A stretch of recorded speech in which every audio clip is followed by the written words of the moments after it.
Hello, Rezlife. Happy Wednesday night, the best night of the week. We are so happy you joined us. I've asked a couple times about you guys creating art, and my friend Mira sent me this awesome art with the Rezlife logo that she created.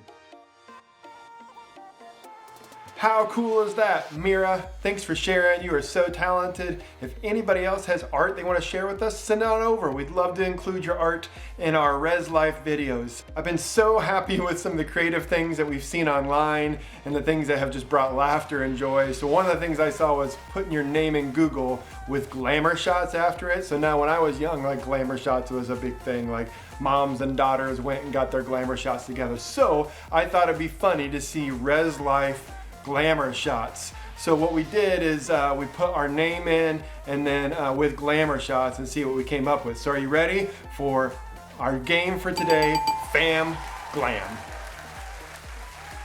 So the first one up, just to test this out, this is Lauren from the Overland Park campus, and this is her photo like that we came up with. Look at this massive hair. Like this was a thing in the 80s, like super big hair. Like how did they like construct those bangs? So anyways, this is Lauren's glam shot. So from here for Fam Glam game, I'm gonna show you a photo, and on the side comments, I want you to put in who you think it is. I'll give you a second.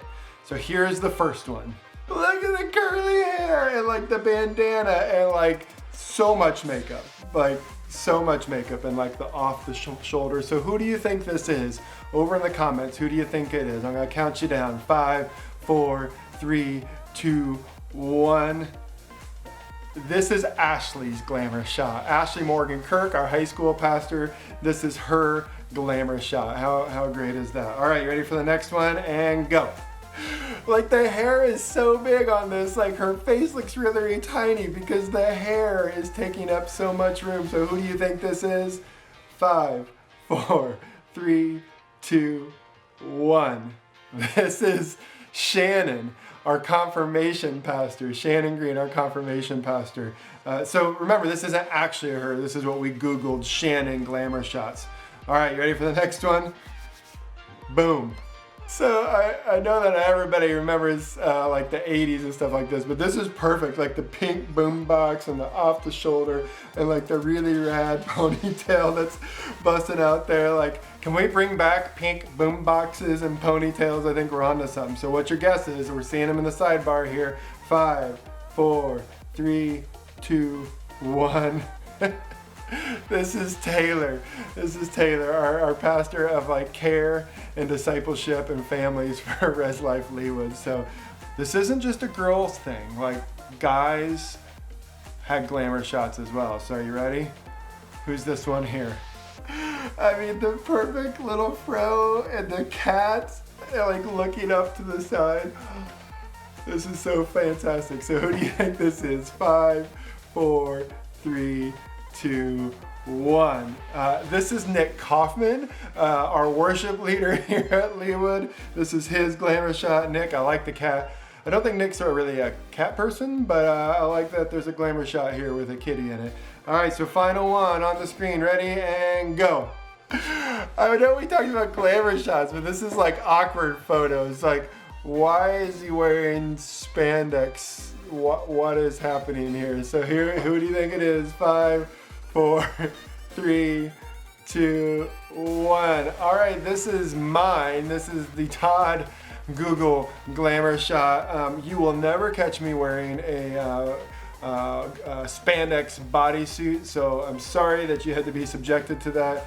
So if you want to look up funny ones and send that to us on Instagram or Facebook, we would love to see what your glamour shot comes up as. So we'll see you over there on the other social media.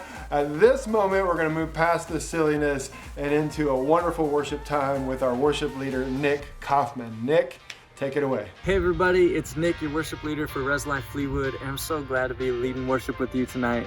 Hey, if you're a musician and you've been dabbling in an instrument, I invite you to take a look at the music below, grab it, pause it here, and come back and join me in worship.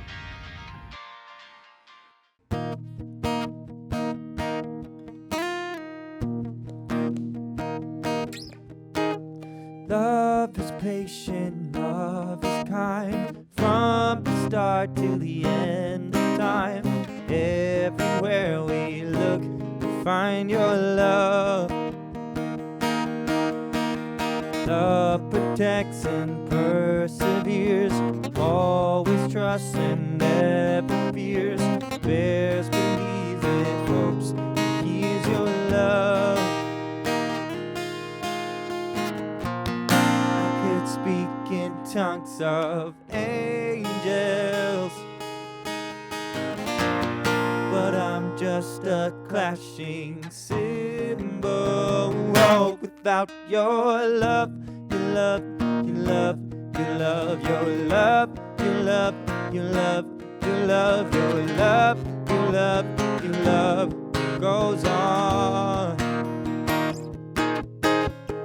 Love is patient, love is kind, from the start to the end of time.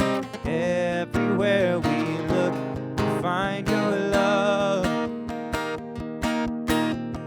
Love protects and perseveres, always trusts and never fears, bears, believes it, hopes, it hears your love. I could speak in tongues of angels, but I'm just a clashing cymbal. Oh, without your love, your love, your love, your love, your love, your love, your love, your love, your love, your love, your love goes on. Your love, your love, your love, your love, your love, your love, your love, your love, your love, your love, your love goes on. Let's break this thing down, come on.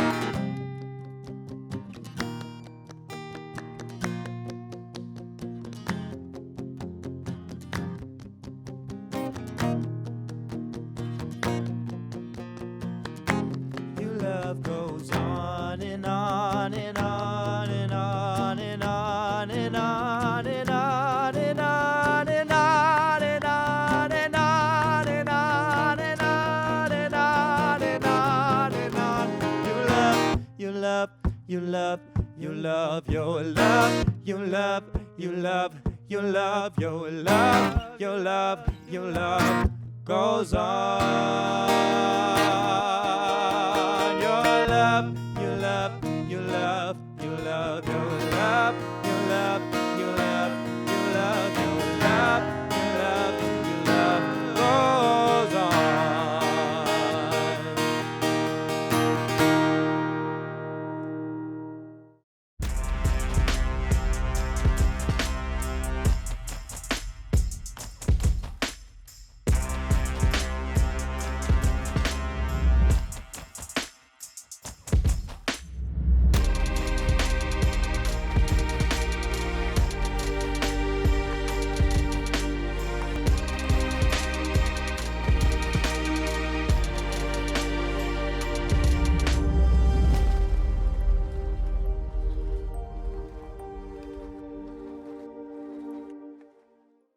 Hey y'all, I'm Ashley Morgan Kirk. I'm the high school pastor at Rezlife Leewood.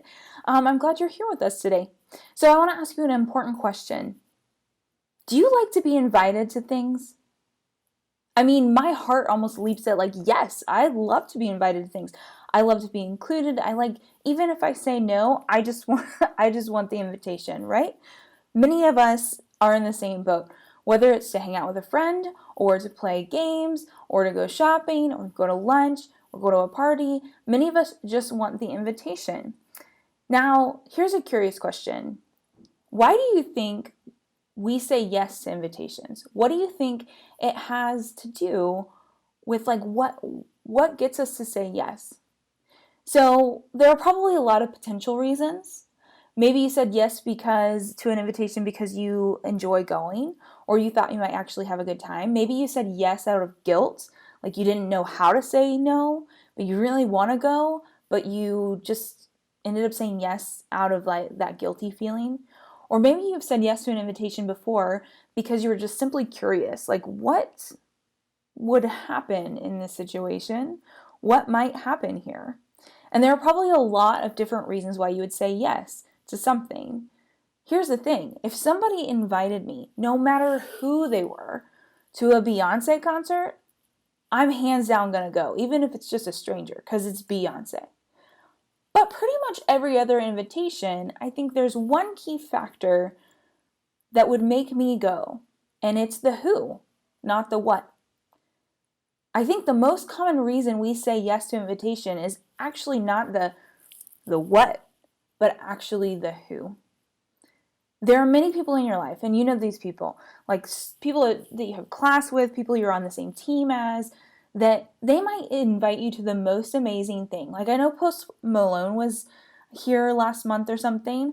If they just, anybody in your class, anybody in your team invited you to that, even though it's pretty compelling, you might have to be like, I'm sorry, I have to do homework. Just think of that like acquaintance that you just don't know very well. Probably wouldn't be very exciting to you. I think that it is more of the who than it is the what. All of us know that when it comes to invitations, we want one. But what makes us say yes is probably more of who asks us. The idea is important because as Christians, we're encouraged to invite people all the time. Now you know, because we invite you to invite people to Rezlife all the time, that we say, hey, bring a friend to this, or hey, come to this mission trip and bring a friend, or hey, come to this really fun night that we're doing. It'd be a great time to invite a friend. And even in the history of the church, in fact, the church has a really bad history of inviting people. In the history of the church, Christians have tried everything. We've tried from like putting ads on billboards. You've probably seen some of those. We've tried standing on the edge of the corner with a megaphone telling people about Jesus as some sort of invitation. By the way, most of those are not good invitations. We've tried, like business cards and tapes that we pass out on beaches. We've tried a lot of different ways to invite people to know about Jesus and to perhaps follow Jesus. For us, when it comes to our personal responsibility in this, I want you to think about it this way. Who told you about Jesus? Who was the first person or maybe people in your life who invited you to figure out maybe if Jesus was someone you wanted to be interested in, curious about, and possibly follow? I've told you guys, at least the Leawood High School crew, about my friend Jordan before. In high school, Jordan was definitely further down in her faith than I was. She had really gotten into it and she had started going to Bible studies. She went to church like twice a week. She was not just going there, but you could tell that her faith had really become her own. It wasn't just something that someone else had given her or something that she was being forced to do. She had started reading the Bible just out of curiosity and had really, really connected with God through it. And Jordan was my best friend in high school, one of a few best friends in high school. And I got to know Jesus through Jordan. I grew up in the United Methodist Church my whole life, but Jordan's faith looked a little different to me. It was more alive than maybe the adults around me. And it was an example from my own peer, somebody who I really understood, somebody who was my age, my level. And so I was really encouraged by that. And in fact, Jordan, I think, invited me in to a lot of her faith in ways in high school that I don't know that I would have known Jesus as well had I not known Jordan. And so for some of us, we have a similar story, or maybe we're at a different part of our story. So I want to ask you, who maybe first invited you to chase after Jesus? Take a second, just pause the video and reflect. Who might that have been? Okay, I just want to give thanks for Jordan for inviting me to chase after Jesus, and I want to also give thanks for whoever it was that you reflected on who invited you first to do that, because that got you here now, and it's informed your faith to a huge degree. I know it's informed mine as well. So back a little bit to that like crazy things that Christians have done in the past, those maybe icky things, to share Jesus with others and invite them in. I think for us, we're afraid we won't know what to say, or that we won't have all the answers, or that we won't know what to do if we end up in a conversation that's actually substantial about faith. For us, this is crucial to make it personal, I think, to get it right, not just to adopt a process, but to understand that our stories have power, and to share them with other people can become an invitation, just like the invitation that you and I received when we first were exposed to possibly following Jesus. So here's what I think we should look at.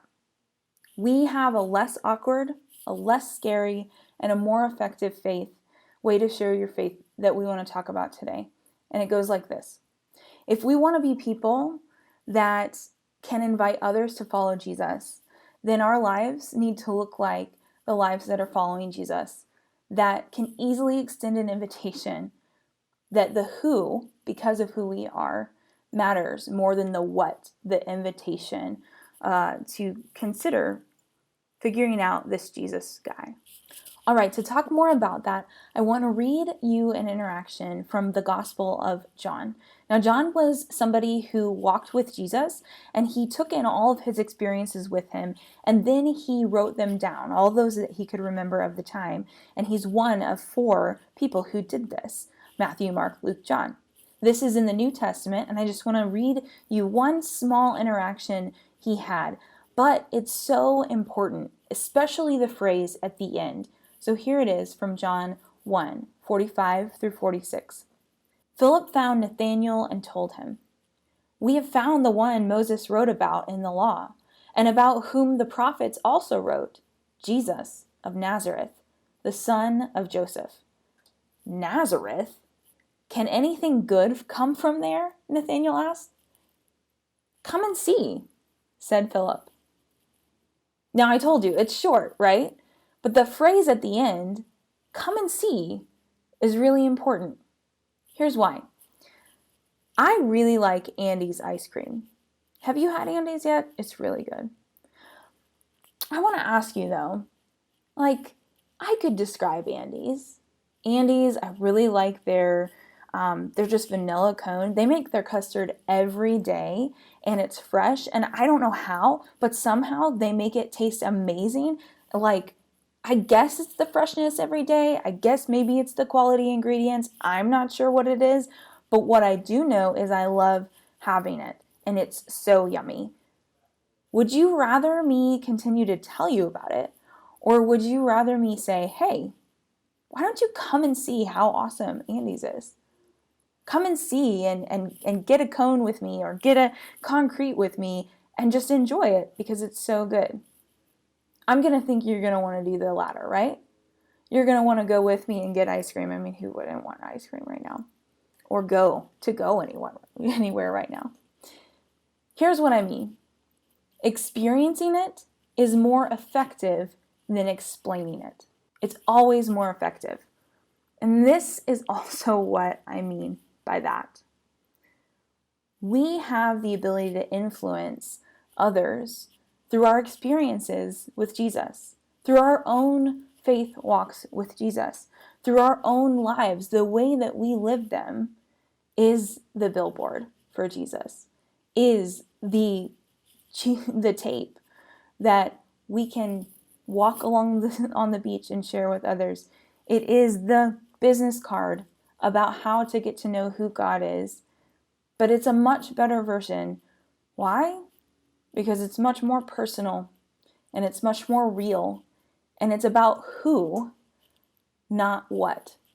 So it's about you and me who are trusted individuals by our friends and our family. As long as our lives live up to it, to the fact that, yeah, maybe we mess up, but at the end of the day, we're committed to following Jesus, and Jesus has changed us in ways that are deep that we can't even sometimes explain. As long as our lives preach that gospel, then our gospel experience of sharing an invitation to chase after Jesus, or even just be curious about Jesus, will go a lot further, and it'll be very personal. which I think is what matters, the who. So I want to close with one thing. I have a story that I experienced this week. It's actually the senior class of Rezlife Leewood students that come on Sundays.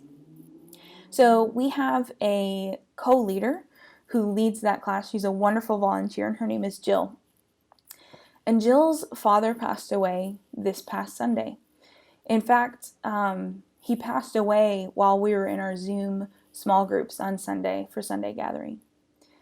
Jill knew that her dad was dying, and she knew that her family couldn't be there because of COVID-19. She herself couldn't be with him. She couldn't be with her mom. She couldn't be with her sister. Her brother is thankfully able to be there. But what was really hard is this is a whole different experience of losing someone during this time. Jill's dad did pass away. He can't have a funeral. He can't have a visitation. There won't be people bringing food to Jill's house. There won't be a flood of people coming through a church to support her and her family and her siblings and her mom. And so we as a leader crew, the volunteer leaders of the senior class, we got together and we asked the students and the other leaders if they would be willing to do a care parade of cars that would drive by Jill's house this week and that would extend her messages of love. Because there's literally, what else can we do? She's not going to be able to experience that social, public experience of loss that is a funeral, or that is all of those other things and rituals that we do during loss. And so I want to tell you, I was absolutely amazed by the response of our senior class. I was so proud of them. The leaders who recruited together, Sarah, who led the charge, who organized a beautiful parade by Jill's house on Tuesday. We put signs of love in our windows. I don't remember how many cars. I know it was more than 10. But man, I want you to see the impact that it made on Jill's week. Just take a listen. Okay, you guys, you really got me. That was the sweetest thing I have ever had done to me, and I appreciate you guys thinking about me and making the time and the effort to do that. Words can't even describe how much it means to me, and it meant to me. I appreciate that so very much. Wish I could have hugged each one of you. Love you all. Can't wait to see you actually in person again. You take care, and thank you for your prayers. Continue to pray for my mom. It's going to be a lonely time for her right now, but she has faith too, so she knows where he is, and I think she's relieved. She's just sad, so like we all are. Thank you again so very much. I love you all. I don't know about you, but I was holding back tears when I saw Jill give us that message. And even when I was experiencing this care parade, or for lack of understanding of what to call it, just this outreach and this outpouring of love from others. What I love about it is Jill has poured into students. Jill's poured into students for 10 plus, maybe 15 years through Rezlife. These students were able to pour into her as she had a moment and is in a season of loss. How amazing is that of love and care? Here's how it relates, I think, to our topic today. What we did was a very public thing. In fact, we put our flashers on like you do kind of in a funeral procession. We had this mail truck that got in the middle of this long car of people like stuck in the middle. And I can't imagine just like what this mail person was thinking. What's going on? And what are all these signs that are taped to their cars? Like, what are they doing? And why are they doing it? And not to mention, Jill has a lot of neighbors. She doesn't live out in the middle of nowhere. So we're driving down Jill's road down and turning around her cul-de-sac very slowly in a very intentional parade and coming back down. And I know that it turned heads because I saw them turning. I know that Jill is a person of faith and that she shares that actively, that who she is, it's centric to who she is. And so I know that people on her street, and including that male person that got stuck in our parade, was asking, why? Why would they do this for her? What would compel them to do that? And for us as Christians, our answer is our faith. God has changed us. God has transformed us. God has transformed not just us as people, as individuals, but as communities, that a community would care so much for each other that they would do something like this. And so our very lives, as we figure out how do we not awkwardly share an invitation to chase after Jesus, how do we share our very selves, our very lives? Chasing Jesus means sharing Him with them, with the people in our lives. I have a few short takeaways for you on this. This means that if we want to live a life that does invite others to be curious or to want to chase after Jesus, then we have to live lives that look more and more like Jesus each day. And I don't mean that we have to be perfect.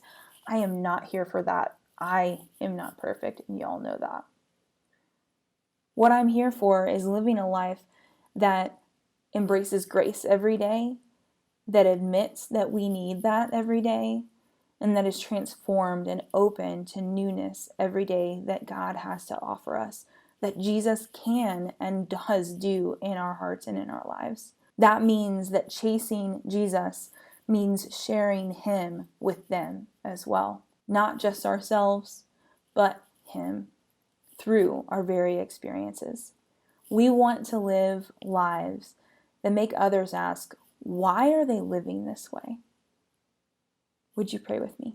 God, I thank you for every student that is joining us today and for those who invited them into the faith. God, I thank you for Jordan, who invited me into a deeper experience of faith. And I pray, God, that you would help us to embrace the grace that you give us, to understand that we aren't perfect, but our lives can shine for you no matter what. That in fact, through our imperfections, you shine brighter. Help us to boldly proclaim you for our very lives.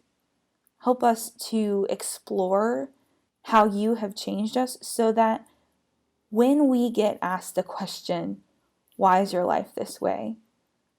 We're ready to answer in a personal way, not in a way that's scary. We ask all of this in your holy name. Amen.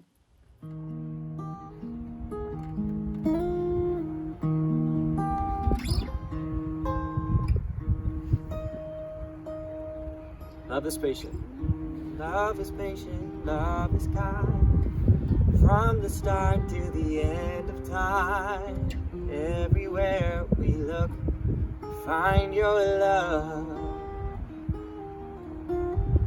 Love protects and perseveres, always trusts and never fears, bears, believes, it hopes, hears your love.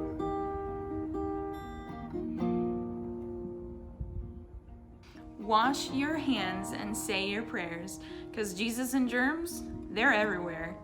Stay tuned for announcements. Hey everyone, Shannon Green here, and I am the Confirmation Director at Resurrection Leewood. The first is that this Sunday is Easter. Can you believe that it's Easter already? We've got a couple of different ways for you to get plugged in and connected online. The first is dropping right here on our YouTube channel, Rezlife Leewood, at 6:30 a.m. and join us for a sunrise devotional. And then wake up your whole family and join together with them at one of our online Easter services with the whole church. There's a couple of different times for you to join in. We would love for you to worship with us online on Easter Sunday. Then, the next day after Easter, on Monday, April 13th, we are starting up some brand new Bible studies. If you are looking to get deeper in your faith and take a next step closer to Jesus, this is a great way for you to get connected and plugged in. It's all online through Zoom. Middle school students will be looking through the book of Luke, and high school students, you'll be diving into the book of Titus. We can't wait to see you online for Bible study.